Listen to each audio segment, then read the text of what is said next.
2 திட்டத்தை உலகம் பாராட்டுறான். இப்போ கலைஞர் செஞ்சது, அண்ணா செஞ்சது, காமராஜர் செஞ்சது தமிழ்நாடு பாராட்டியிருக்கு, இந்தியா பாராட்டியிருக்கு. ஆனால் இன்றைக்கு முதலமைச்சர் ஸ்டாலின் செய்கிற திட்டத்தை உலக நாடு பாராட்டுறான். கனடான்னு ஒரு நாடு பாருங்க.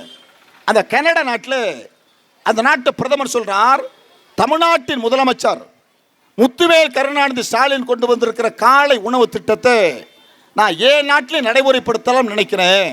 காரணம் ஏன் அப்படின்னா, காலை உணவு தான் மிக முக்கியமானது. இப்போ நம்ம சாப்பிட்றோம் பாருங்க 3 வேளை உணவு. இந்த 3 வேளை உணவில் காலை உணவு தான் மூளையை செயல்பட செய்வது, மூளையை இயக்குவது. காலை உணவு அவசியமானது. அதனால காலை உணவுங்கிறத நானும் போட போறேன். எங்க கனடாவில் எனக்கு வழிகாட்டி தமிழ்நாட்டின் முதலமைச்சர் முத்துவேல் கருணாநிதி ஸ்டாலின் என கனடா பிரதமர் சொல்றார். இது கூட ஒரு நாட்டின் பிரதமர் சொல்றாருங்களாம். உலகமே நம்முடைய முதலமைச்சர் பாராட்டுது. உலகமே, உலக நாடுகளின் சபை ஐநா. அந்த ஐநா சபையில் இப்போ ஒரு தீர்மானம் போட்டிருக்கான். என்ன தெரியுமா? அந்த தீர்மானம் இன்னுயிர் காக்கும் நம்மை காக்கும் 48 திட்டம். இந்த திட்டத்தை பற்றி பல பேருக்கு தெரியாது.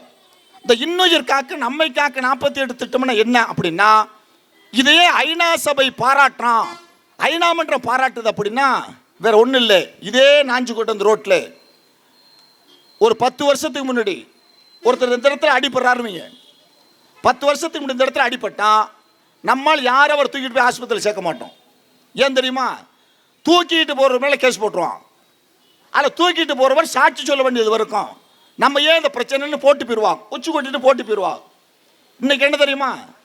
இன்னைக்கு ஒருத்தர் அடிபட்டு கிடந்தா அவர் யார் தூக்கிட்டு போய் சேர்க்கிறார் பாருங்க. சேர்க்கிறவருக்கு தமிழ்நாடு அரசாங்கம் 5000 ரூபா கொடுக்குது. கொண்டு போய் சேர்க்கிறார் பாருங்க, அவருக்கு 5000 ஊக்கத்தொகை. அவர் மேலே வழக்கு போடக்கூடாது, சாட்சி கூப்பிடக்கூடாது.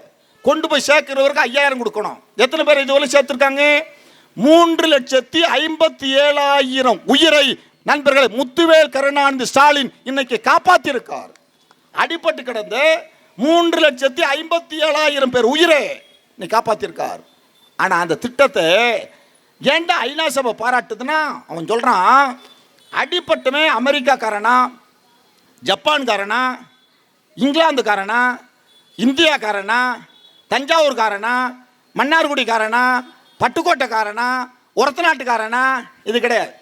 யார் அடிப்பட்டாலும் சரி, இந்த இடத்துல அமெரிக்காக்காரன் அடிப்பட்டாலும் ஜப்பானுக்காரன் அடிப்பட்டாலும் 48 மணி நேரம் அதற்கு ஆகக்கூடிய ஒட்டுமொத்த செலவையும் தமிழ்நாடு அரசே ஏற்கிறது. அதனால தான் ஐநா சபையில் சொல்றான், உலக மனிதாபிமானத்தின் உச்சமான திட்டம் இந்த திட்டம், நாங்கள் பாராட்டுறோங்கிறோம். ஆனால் அப்படிப்பட்ட ஒரு திட்டத்தை ஒரு முதலமைச்சர் தந்து செயல்படுத்துறார். நீங்க யோசிச்சு பாருங்க, இவ்வளவு திட்டத்தை முதலமைச்சர் செய்கிறார். பிஜேபி தமிழ்நாட்டுக்கு ஒரு பைசா கூட கொடுக்கல, நிதியே தரமாட்டேங்கிறார், பணமே தரல, ஒரு பைசா கூட தரல. ஆனா மோடி பொய்ய மட்டும் திரும்ப திரும்ப சொல்றார். என்ன திரும்ப சொல்றார்? நாங்க தமிழ்நாட்டுக்கு 15 லட்சம் கோடி கொடுத்துருக்கோம் சொல்றார். எதுக்கு கொடுத்தீங்க? எந்த திட்டத்துக்கு கொடுத்தீங்க?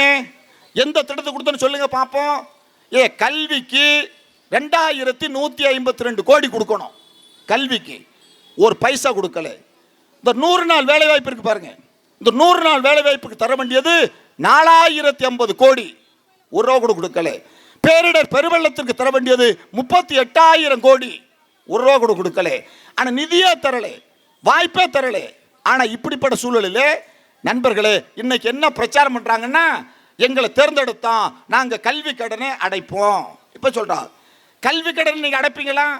இப்ப இதுவரையிலும் 10 வருஷம் இருந்து இப்ப 11வது வருஷம் மோடி தானே பிரதமர். இப்ப ஏன் நீங்க இதுவரையிலும் வாங்கின கல்வி கடன் அடைக்கல? யார திருப்பி கேட்டிருக்கமா?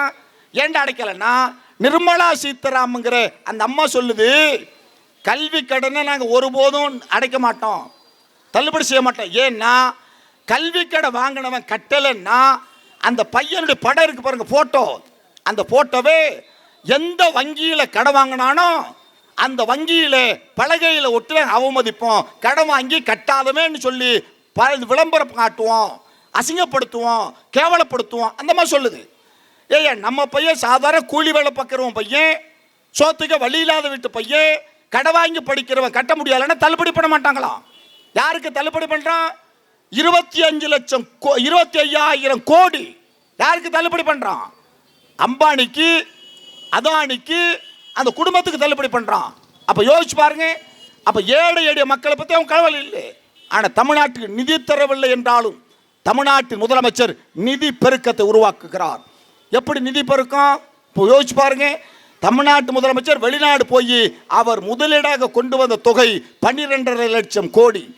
அந்த 12.5 லட்சம் கோடியில் தொடங்கப்பட்ட தொழிற்சாலைகளுக்கு பாருங்க, அதில் வேலை வாய்ப்பு இளைஞர்களுக்கு தரப்பட்டது 34 லட்சம் பேருக்கு வேலை வாய்ப்பு உருவாக்கி இருக்கார். இந்தியாவிலேயே முதல் மாநில தமிழ்நாடு தான். வளர்ச்சியிலே 11.19 விழுக்காடு வளர்ச்சி தமிழ்நாடு தான். தனி மனித வருமானத்தில் இந்தியாவிலேயே தமிழ்நாடு தான் நம்பர் 1. தனி மனித வருமானத்தில் ஒரு தனி மனிதனுக்கு ஓராண்டுக்கு வருகிற வருமானம் 3,86,800 ரூபாய் தமிழ்நாட்டில். பீகாரில் எவ்வளவு தெரியுமா? 86,000. உத்தரப்பிரதேசத்தில் எவ்வளவு தெரியுமா? 1,26,000. தமிழ்நாடு மட்டும்தான் 3,86,000 தனி மனித வருமானம். முதலிடத்தில் இருக்கும். கல்வியில முதலிடத்தில் இருக்கும். எல்லா வாய்ப்பிலும் முதலிடத்தில் இருக்கும். ஆனால் நண்பர்களே, பிஜேபி மக்களை ஏமாற்றுவதற்கு இங்க சொல்றான் பாருங்க, போதைப் பொருள் போதைப் பொருள்னு. போதைப் பொருள் உங்களுக்கு யாருக்கா சந்தேகம் இருக்கா?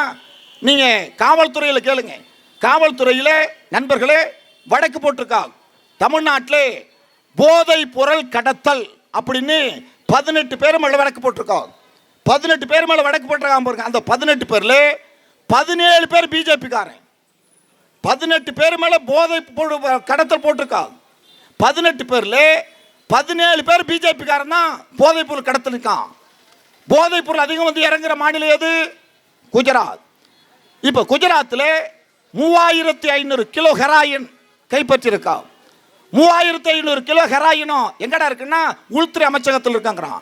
சரி, உள்துறை அமைச்சகத்தில் இருந்து அந்த ஹெராயின் எங்கே அப்படின்னு நீதிமன்றத்தில் கேட்டா காணலாங்கிறான். பெண்களுக்கு தமிழ்நாட்டில் பாதுகாப்பு இல்லைங்கிறான். இந்தியாவிலேயே பெண்களுக்கு பாதுகாப்பான மாநிலம் தமிழ்நாடு தான் அப்படின்னு நான் சொல்லல. சொல்றது யார் தெரியுமா? மத்திய பிரதேசத்தை சேர்ந்த ஒரு பெண். மத்திய பிரதேசத்தை சேர்ந்த ஒரு பெண் சென்று உயர் நீதிமன்றத்தில் ஒரு மனு போடுது. என்ன மனுன்னா, நான் மத்திய பிரதேசத்தை சேர்ந்தவன், நான் தமிழ்நாட்டில் உயர்கல்வி படிக்க வந்திருக்கேன், ஏன்னா இப்போ மத்திய பிரதேசத்துக்கே கூப்பிடுறாங்க. நீதிபதியை பார்த்து கேட்க அந்த பொண்ணு, ஐயா நான் இந்த தமிழ்நாட்டில் தங்கி படிக்க அனுமதிங்க, ஏன்னா இந்தியாவிலேயே பெண்களுக்கு பாதுகாப்பான ஒரே மாநிலம் தமிழ்நாடு மட்டும்தான். இந்த தமிழ்நாட்டில் நான் தங்கி படிப்பதற்கு தமிழ்நாட்டின் முதலமைச்சருக்கு நீதிபதி பரிந்துரை செய்யுங்க, நான் தமிழ்நாட்டில் தங்கி படிக்கணும்னு மத்திய பிரதேசத்தை சேர்ந்த பெண் பாதுகாப்பான மாநிலம்னு மனு போட்டு கேட்குது. ஆனால் இவங்க பேசுறதெல்லாம் நண்பர்களே வாயில் சவடால்களை சொல்லிக்கொண்டு இந்த நாட்டில் வார்த்தை சாலத்தை நடத்தி கொண்டு ஓட்டு கேட்டு வர்றாங்க.